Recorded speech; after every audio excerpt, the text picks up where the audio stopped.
Baguio. So naglalakad ako papunta kay Teben. So mag-outing kami ngayong araw kasama ng mga family niya. Ayan, noong last March na kasama namin. Then yung then yung kasama namin ngayon. Ayan.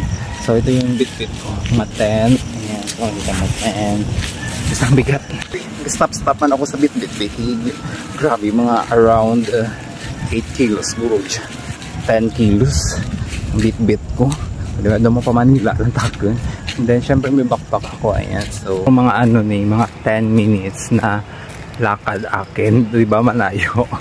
Lalakarin ko lang. Pinahirapan ko yung sarili ko kasi akala ko nga yung uulan.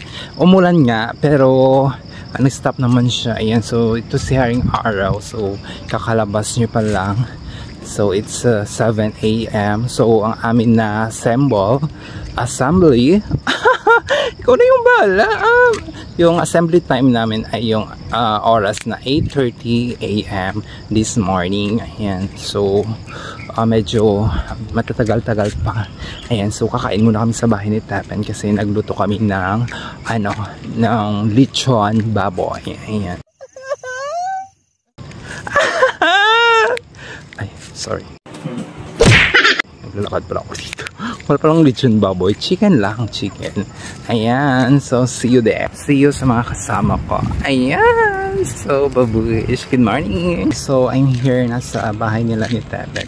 Dito sa labas ng gate nila. Ayan, so before that, ipapakita ko muna sa inyo ang affordable nating table. Ayan, na dadalhin natin sa sa island na pupuntahan. Ayan. So, yung tent natin, hindi pa natin nabuksan. So, mamaya lang doon sa island natin na i-unbox. Ayan. So, for now, ito muna yung ating table. Ayan. So, dito na ako sa bahay ni Pepper.